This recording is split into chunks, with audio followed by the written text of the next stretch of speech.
Hi Pooja. Okay, so it's working. Yes, I can see you. Can you hear me? Yes, I can. Okay, great. Welcome back to Reinvent. Thank you so much. How are you? How are you doing? How are things over there? It's Friday evening, so happy Friday to all of you. Yes, beginning of your weekend. Yes, and I was thinking a lot happening nowadays online rather than offline, right? Okay, fair enough. Okay, so you can go ahead and get your screen share started. Let me tell the audience a little bit about you and the topic that you're going to be speaking on. Sure. Okay, so we have with us Pooja Agrawalla. She is the head of identity and access management with NXP. She's going to be talking about is your on premise AD getting old? A little bit about Pooja. Pooja has led and strategized large enterprise solutions in cybersecurity, identity, and access management. She has close to 19 years of experience in identity and cybersecurity and is now leading IAM products and solutions at NXP. Pooja is a noted speaker in multiple technology and cybersecurity forums. She is currently associated with CSA, which is the Cloud Security Alliance, Bangalore Chapter. She is a strong supporter of women in cybersecurity, for which she continues to work with diverse communities within her companies and regionally with the groups like EWF India, which is Executive Women Forum, Infosec and Risk, and she has been recently awarded as one of the top 20 Indian women influencers in security for 2020 by Security Today, Infosec Girls, and WISECRA. That's very impressive, Pooja. So, with that, I'm going to hand it over to you. I don't want to keep you too much from your Friday night. So, over to you, Pooja. The stage is yours. Okay, so I hope you can see my screen. Yes, I can see your screen. Okay, so before I start, I want to mention that I am not in the red team or the blue team, and also not on the purple team. But what I'm going to talk about is a very interesting topic, which a lot of pen testing people might get interested for.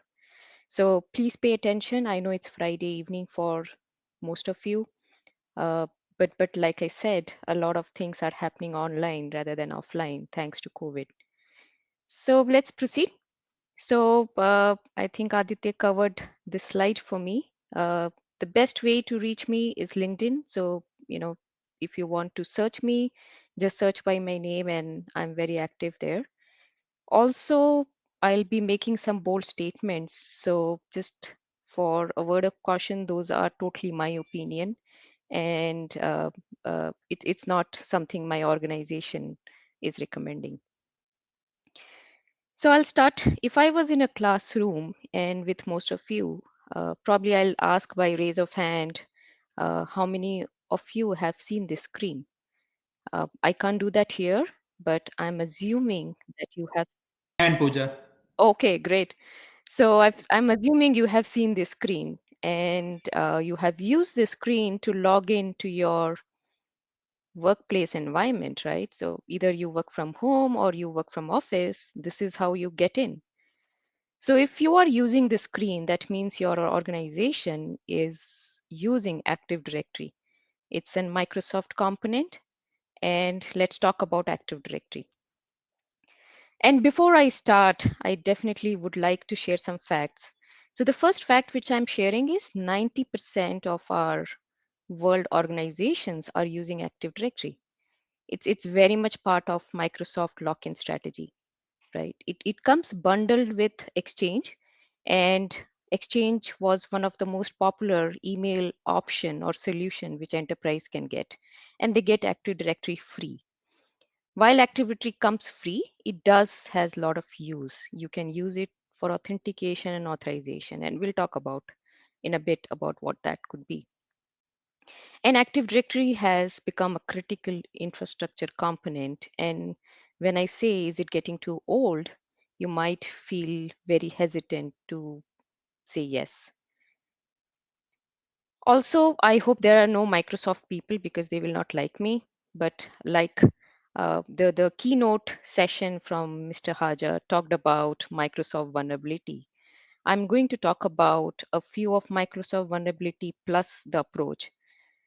There is a huge shift from on-premise AD to Azure AD, right? It's in the cloud, it's more strategic, more modern.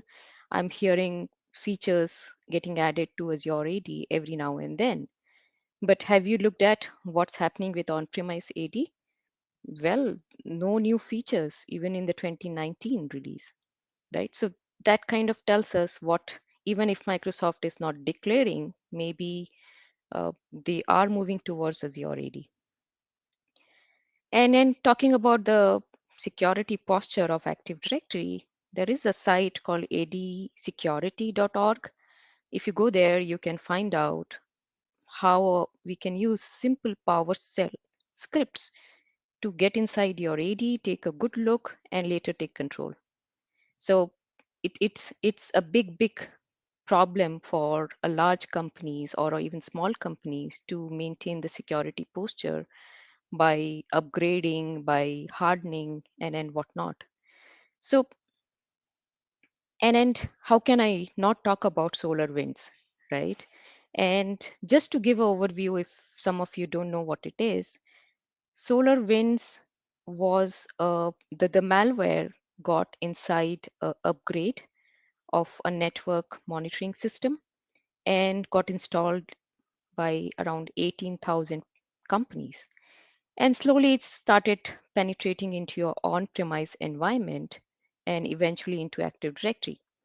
Now, Active Directory uses a federation server, uh, and then that's a lot of complexity around it. It's not that simple.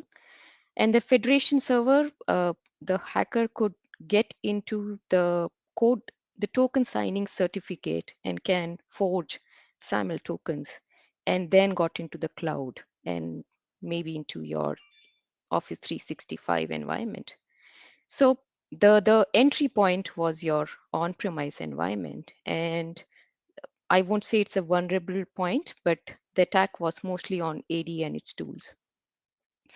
So it's real costly to maintain a complex AD environment in your on-premise systems. So I'm coming to the main agenda of my topic is your AD getting too old? Should it retire or should it die, right?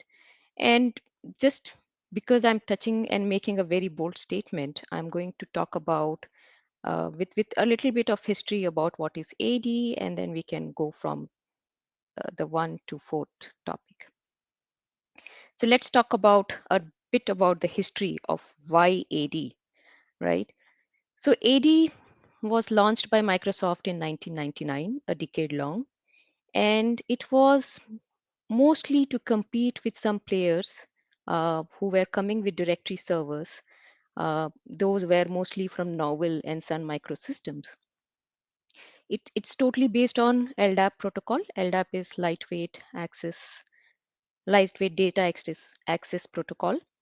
And what it means is you can read very fast, but the write is little costlier. And it was part of Exchange. And that's what we love about Microsoft, right? They make the free thing come naturally to us, and we get hooked to those free uh, things from Microsoft. While the architecture is really good, it does let you store objects, which could be users, computers, or printers. With while it stores object, then there was logical grouping also, through which you can create domains, you can create forest, and of course, and a hierarchy based storage for your objects. So that's about AD. Again, I'm not an AD person. I have known AD as much as an IAM person should know. Uh, AD, there are a lot of administrators who take care of AD. So my knowledge of AD, the forest is very limited to mostly some of you who work in security. So I'll say it came free, but it really suited well. Why? Because those days organizations were struggling with applications because applications were locally storing passwords and user credentials, right? They were managing users in their own databases. So if you have 100 of applications in your environment, you may have 100 of user stores or databases with passwords or user data. And even though your application developer may like it, but from a user experience, this was not helping the organization. So what they needed was something like a central management for the users. And AD was just at the right minute in the right place, and it was free. And AD was giving something like a true SSO. The reason I'm calling it a true because you can fake SSO by synchronizing passwords or keeping the password safe. But AD was using Kerberos, which was a secure solution and gave true SSO. Along with it, it helped applications to just forget about authentication because LDAP protocol allows you to authenticate very easily as read is very, very cheap. It allowed you to maybe enforce group policies, right? So you can, with help of GPOs, you can push policies, you can make users behave the way you like in your systems. And authorization is another key piece. You can now authorize based on your needs of what kind of access they need in your applications. So AD came at the right moment, at the right time, and was very, very helpful. And organizations started using it. And the need is because of the need, organization got hooked to it, and it's very difficult to come out of this lock-in strategy. Now let's look at how it plays an important role for IAM. And I'm not going back too old. I'm just maybe AD is launched and maybe 4 years, 5 years from then. Okay. So we see, I think as soon as AD was launched, after a few years, we see identity and access management products coming in, maybe SailPoint, sorry, not SailPoint, maybe it's a Sun Microsystem, IBM, CA. So these tools started giving identity lifecycle management products where you can manage the whole life cycle of identity coming from HR or other sources and then getting provision to AD. So what this solution is doing, if you have an HR system, this is for employees, you can read the data and then move it to Active Directory. If you have a contractor system, then you can read the data here and then move it to Active Directory. While an IAM system can directly also provision to target, but I'm focusing mostly on AD, right? So Active Directory, once an account is there in Active Directory, a lot of applications, system devices could use and authenticate. Moving on. So what after IDM has provision or IAM system has provision into your Active Directory, the users can log in, get authenticated, and with single sign-on, they can manage multiple applications with the same credentials. And then I think the authorization is also key. So, they get to do only what is required for them to do there. So this is the basic configuration which AD became popular. And I have I'm kind of using a sanitizer picture because we have to keep AD clean. And those days, these are some of the best practices which I followed, making sure the AD environment is clean. So we have to make sure the user profile has all the attributes. We have to follow a nomenclature for user IDs and groups. Password policies and password expiry and renew are very, very critical feature because users are authenticating. Something called nested groups. As Microsoft recommended, don't use nested groups. We wanted to avoid that. AD becoming an authentication server, we have to ensure the backups and DR environment are there. Any duplicate accounts, unnecessary accounts, keep it clean, please. The domain admin groups are very, very key, and we had to make sure that only right people are there. And of course, the last one was make sure default passwords are not there, default settings are not there. So these was the basic hygiene, maybe a little more than this we followed, but uh, that's all which we did during those times. Now the world has changed. Not only COVID, but everything around us has changed. So you will all agree that we are remotely logging in. The days when we used to go to office and connect only through that environment is gone.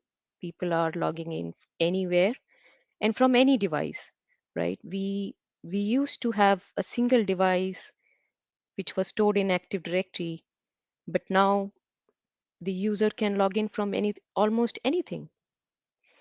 The cloud has also come in. So that means applications are not in your own domain, they are outside your domain. Where Active Directory was meant to support only a domain applications inside your organization. The SSO requirements are also changing, right? So because of the web applications are outside the domain, the true SSO is now has become federation, right? Your SaaS applications are residing outside, right? We need more stronger authentication like MFA, which AD cannot support. We don't want to send the passwords, but still want to authenticate uh, for the federation. So that means it's a very complex authentication is what we need. And I would also like to introduce what Azure AD is helping here. So Microsoft has strategically launched Azure AD, which addresses all the problems which I just talked about. It supports all the modern protocols for authentication. It can work with your internal resources or applications, plus it can work with the cloud. And it's strategic, it's modern, it has everything and better than your Active Directory. So Microsoft itself is saying that use your Azure Active Directory for your authentication needs. So what's your environment looks like now? You have an Active Directory on premise. Believe or not, whether you use your Azure Active Directory or not, you have it because you definitely need Office 365 for your email solution. Your on-premise apps are there, plus your cloud apps are there. And they are currently authenticating against your Active Directory because that's where you are storing the password. So if your password is housed in your Active Directory on-premise, you have to use it to authenticate these applications. But you have another big Active Directory, Azure Active Directory sitting outside. So two Active Directories in your infrastructure, and is this too much? Now let's talk about why is it too much. So your on-premise AD, which is, sorry, I kept it a little smaller, but I made the Azure AD a little larger because of its modern features, not that AD, the users are almost the same. So if I have to manage two AD, I will have to sync the users from on-premise to Azure AD. Now, to sync, I need a component called AD Connect. So I have to install another big component, which is Microsoft AD Connect. To federate, to allow my on-premise Active Directory to authenticate my cloud applications, I need another component called AD Federation Server. So I have to install another tool from Microsoft, which is called AD Federation Server. To introduce MFA, uh, of course, I need MFA because I'm allowing cloud applications to access my data. So I need MFA. So I have to go to Azure AD to give me conditional access or identity protections. Well, have you thought about passwords? Because Microsoft is recommending you to even sync your password to Azure AD. So just what I talked about, I want to show how complex the picture looks like now. So this is how your picture looks like. So you have on-premise AD, you have AD Connect to sync your attributes to Azure AD. You have Federation Server to federate or authenticate with cloud applications. And this is a big mess of architecture. I have not even shown the agents, the number of agents I have to manage. So I manage an IM practice in an XP, and I spend a lot of money to upgrade every year. I have to upgrade Active Directory. Of course, I have functional upgrades plus domain controller upgrades. Then I have to come to AD Connect. I have to upgrade. Then I have to upgrade ADFS. And I spent every year, all I do is upgrade, upgrade, upgrade. So it's not helping. And also the best practices is changed, and you see it's little whiter now because I have to sanitize more. I have to have administrative or privilege account protection. So I have to look for solutions like PAM, privilege access management. I have to look additional solution from Microsoft called Labs, the Red Forest to protect my domain controller accounts. I have to define my domain trust because I definitely cannot have two-way trust, especially in my secure environments. I have to look at my principles of least privilege, need to know access. I have to define tiers. I have to have real-time monitoring. Hardening is a big issue. I cannot manage so many systems, so I have to automate. I told you about patching and upgrade, how big of a problem it is. And of course, layers of defense, right? So if one control is failing, then I need another control to work for me. So just imagine the amount of work a company has to do just to maintain a Active Directory environment. So what should we do? Can we get rid of AD? Can we just let it retire? Well, I don't know, right? What I know is Azure AD is definitely better, right? It can, it's modern, it has more features, it has conditional access, Defender for identity support is there. Uh, It also integrates very well with some of the privilege access features of Azure. You can monitor the user behavior very well, right? So it's definitely better. So can Azure ID replace your on-premise ID?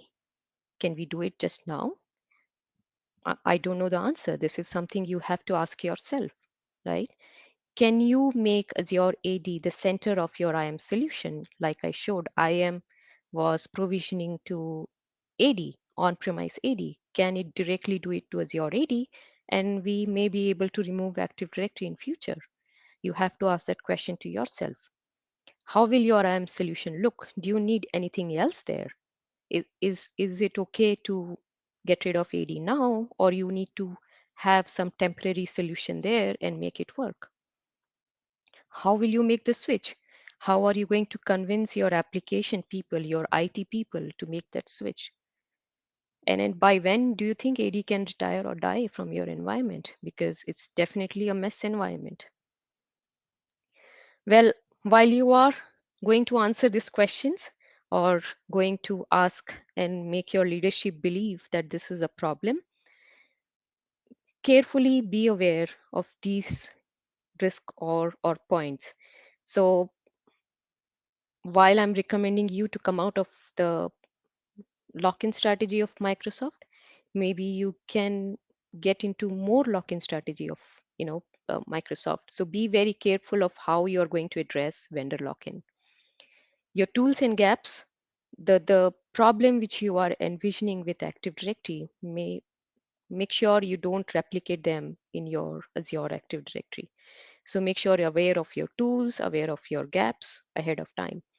And cloud risk, right? A lot of things depend on the contract you have with your service provider or the cloud service provider.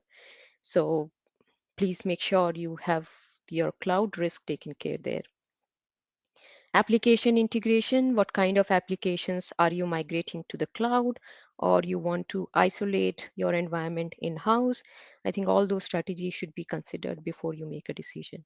And zero trust, how are you going to question each and every access request in your environment? The whole culture will change and shift your direction. And that's what I wanted. It's a quite bold topic because I don't know anybody would have told you to look at your Active Directory environment. I just wanted you to open your eyes and see that AD, when it was introduced in 1999 till now, a lot has changed. We have Azure AD standing, which can eventually manage your password and authentication. Please evaluate your options. Maybe on-premise AD-centric solutions are outdated, right? So maybe we are still creating legacy, and if we don't have a plan for it now, maybe we will be dealing with legacy after 5 years. So with that, I'm done, Aditya. Open for questions. Hi, Pooja. Can you hear me? Yes, yes. Let me stop my Okay, screen. great. Thank you for that presentation. Okay, so I'm going to get straight into the questions. The first question is, how about dumping Active Directory altogether and start using OpenAuth like Gmail for business? Yes, that could be one of your option to look at. Okay, so because Active Directory is very outdated, so time to dump it is some of the statements that are being made in the comment section. Yes, it's outdated. It was meant for 20 years ago what the requirement was. The requirement 20 years ago was to maintain, if you have 10 users, maintain 10 users and their devices. But now things have changed, right? We don't need a computer or a system to maintain devices. Okay, so thank you for that session, Pooja. I'm sure everyone enjoyed it. So thank you so much for coming back to Reinvent and sharing your thoughts and insights with us. We look forward to having you with us for our next Reinvent as Thank well. you. My pleasure. So have a great evening and a great weekend ahead, and You stay too. safe, Take Pooja. care then. Bye. Bye bye.